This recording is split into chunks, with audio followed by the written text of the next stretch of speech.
Olá, meninas e meninos, cá estou eu. Hoje vai ser mitologia e a pedidos vai ser sobre a mitologia chinesa, tá?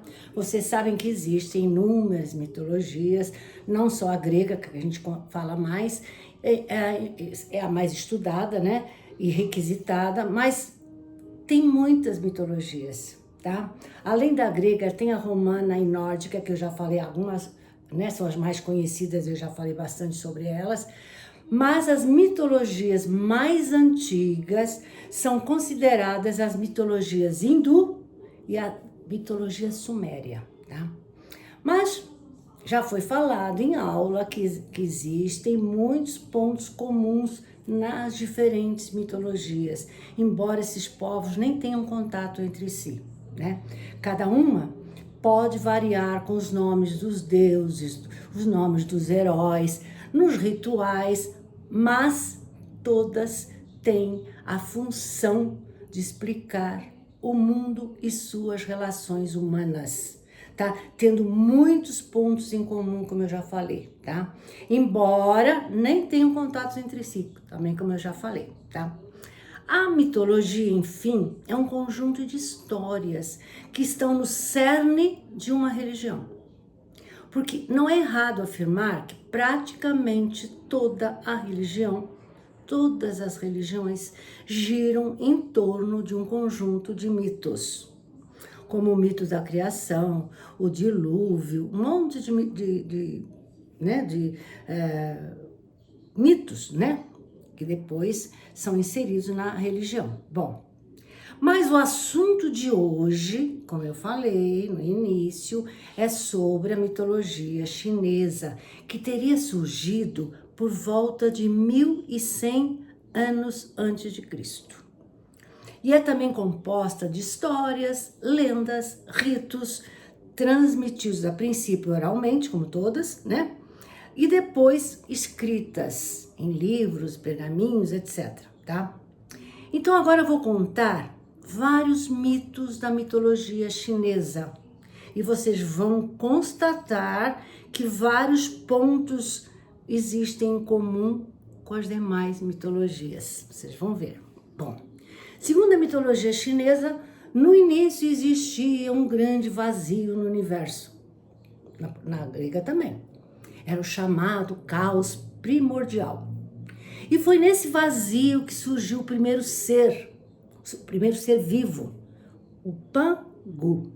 Pangu, também designado como o caos primordial.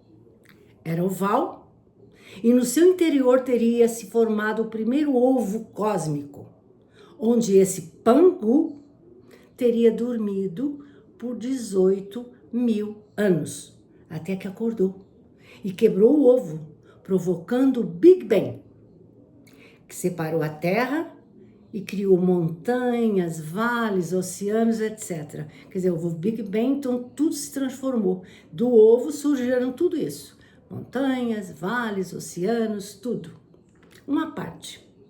Esse ovo teria se formado pela união, segundo os chineses, dos princípios Yin e Yang, que representam o equilíbrio, o bem e o mal, o equilíbrio entre o bem e o mal, o equilíbrio entre o masculino e o feminino, o equilíbrio entre a luz e a escuridão, etc, etc. Então, esse ovo teria se formado quando ele ficou 18 anos, né? 18.000 anos lá dormindo dentro do ovo, teria se formado pelos princípios, né? Que representam o equilíbrio.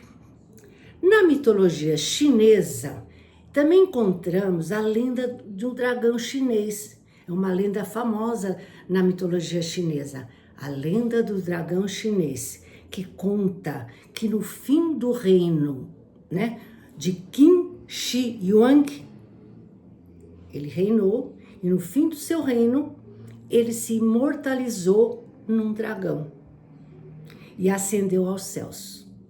Então, os chineses consideram Qin Shi Huang, esse rei, né, que ascendeu aos céus, como seu antepassado. Por isso, muitas vezes, eles se denominam como descendentes de um dragão, tá? Bom, Agora contarei uma lenda, uma história, um mito de Nukua. Quem era Nukua? Uma deusa. Segundo a mitologia chinesa, ela teria sido a criadora da humanidade, a restauradora da ordem cósmica e a protetora dos casamentos e mulheres, tá? É preciso lembrar que a antiga sociedade chinesa era acentuadamente matriarcal. Então, a criadora da humanidade para eles foi Nukua, uma deusa, tá? Porque era uma sociedade matriarcal, então Nukua é considerada a mãe de todos os humanos, a divindade principal, portanto, da mitologia chinesa. Vou começar a contar a sua história, a história da deusa Nukua, tá? A criadora da humanidade. Vocês vão ver como é que ela criou a humanidade segundo a mitologia chinesa. Olha só. Nukua caminhava pelos campos, né? Observava as montanhas distantes, as florestas e animais correndo pelas planícies. Tudo era lindo, mas ela estava só. Então sentia muita solidão. Ela estava solitária, por isso muito, muito, muito triste. Então, conta a lenda que ela, determinada hora, ela se ajoelhou na margem de um rio. Pegou a lama de suas margens com as suas mãos e começou a moldar figuras semelhantes à que ela havia refletida no rio, a sua figura, tá? E começou a moldar esses seres semelhantes a ela, né? Aquela figura que ela via no rio. E cada vez que ela moldava uma figura, ela a colocava na margem. Então, essas figuras feitas de barro pelas mãos dessa deusa ganharam vida, o que deixou Nukua extremamente feliz, pois agora já não estava mais sozinha. Mas com o passar do tempo, essas figuras careciam de sabedoria, de capacidade de suportar mudanças externas, mudanças do clima. Elas não sabiam lidar com isso. Também não sabiam controlar suas emoções. Brigavam. Por isso, um grupo deles morreu. Porque eles viviam se degladiando, eles não sabiam controlar suas emoções. Então, Nukua, o que ela fez quando viu que um grupo morreu? Criou outro grupo, onde a deusa estabeleceu que houvesse casamentos entre homens e mulheres, a fim deles próprios produzirem suas próprias gerações, tá? Bom, e foi assim que começou a humanidade, segundo a mitologia chinesa. A Nukua, né, seria a criadora da humanidade. Agora falarei da religião chinesa, tá? Ela se baseia em 3 principais religiões ou filosofias, vocês vão ver.